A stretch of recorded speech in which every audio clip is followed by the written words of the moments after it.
Have you ever been so tired that your body wanted to sleep, but your mind refused? You lay down, you're exhausted, and then suddenly your brain decides that now is the perfect moment to replay that awkward conversation from 3 years ago, or to imagine 10 different disasters that haven't happened yet, or to have an argument with someone who isn't even in the room.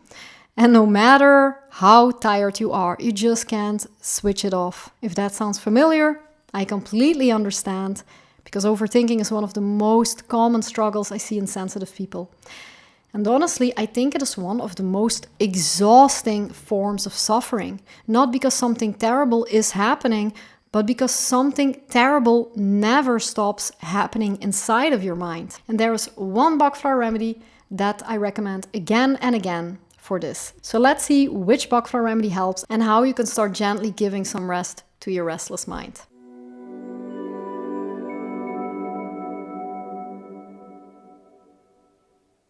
Hi, I'm Michelle. I'm a Bach Flower practitioner and a vibrational healer.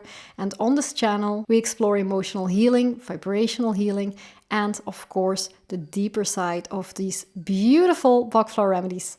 And before we begin, if you somehow feel stuck in your own healing process and you're looking for a very simple, grounded, and natural way to move yourself forward, I would love to invite you to my free live masterclass, Move Past What's Been Keeping You Stuck.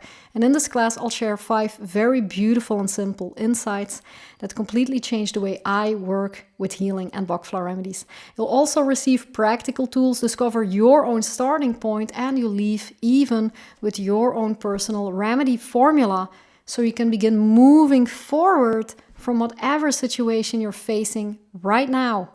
And if you'd like to work with me personally, I also offer one-to-one coaching for 90 days, and you find all the details in the pinned comment or the description. Now, the remedy for every overthinker is White Chestnut. And I absolutely love this remedy because White Chestnut isn't simply about thinking too much. Most of us think a lot. White Chestnut is for the person who simply cannot stop, the person who has the same conversation 100 times, the person who keeps replaying the past, the person who rehearses the future, the person who solves problems that don't even exist yet, and I have to smile because that used to be me, the person who wakes up at 3 in the morning and suddenly remembers an embarrassing moment from 1997.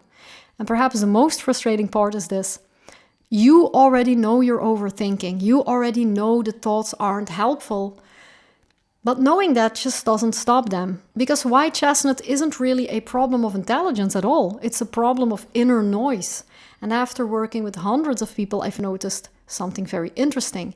Very often, overthinking is not the real problem. It is a symptom. Sometimes underneath White Chestnut, we find fear, guilt, trauma. Sometimes we find a desperate need to control life. Sometimes we find grief. And that is why I always tell people, don't hate your overthinking, listen to it, because sometimes the mind keeps talking because the heart has not yet been heard. What often happens in a White Chestnut state is that people are trying to solve something in their minds. Perhaps they're anticipating something that hasn't really happened yet and trying to find a solution to that thing. Or perhaps they're worried they've said something wrong. Perhaps they keep replaying a conversation and wondering, did I offend them? Or do they still like me? Should I have said something? Shall I still do something about that? And so the mind goes around, and around, desperately trying to find certainty. But the strange thing is that thinking about it 100 times rarely brings peace. It usually just creates more thinking. Because White Chestnut is not really about healthy reflection. It is really about mental repetition. It is about the mind that cannot let go. Now, not everyone who needs White Chestnut overthinks for the same reason, obviously.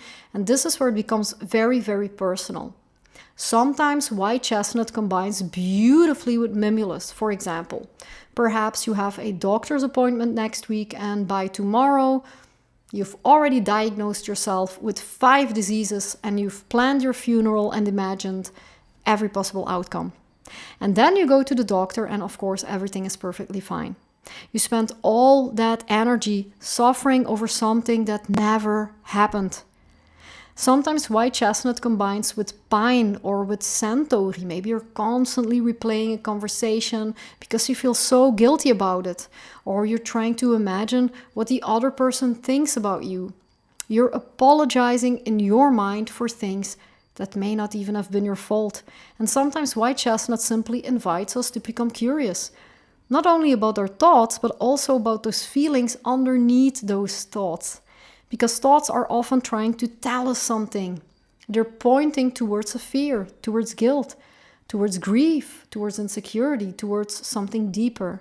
And when we understand the feeling underneath the thinking, we often discover another remedy that complements white chestnut beautifully. Now, what happens when people take white chestnut? Usually nothing dramatic. And this is actually important to understand, because white chestnut doesn't arrive like fireworks. It doesn't announce itself.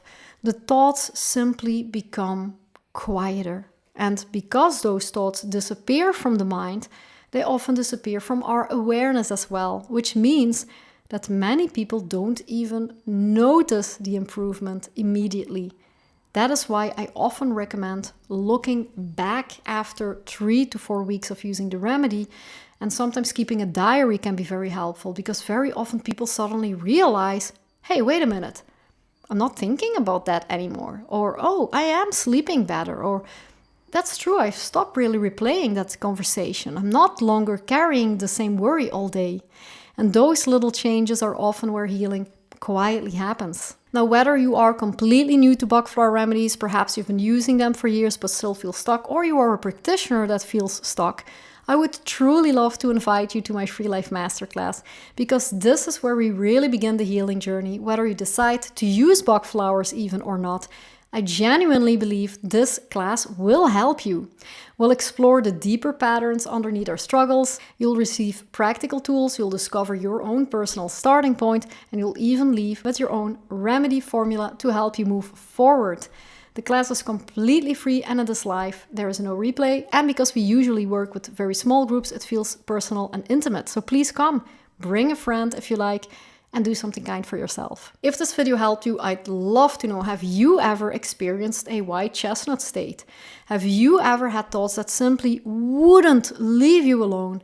And if you'd like to support my work for free, you can always let another video play in the background or send it to someone who really needs to hear this. If you want to work with me one-on-one for 90 days, you can do that as well. All my links are in the pinned comment or the description.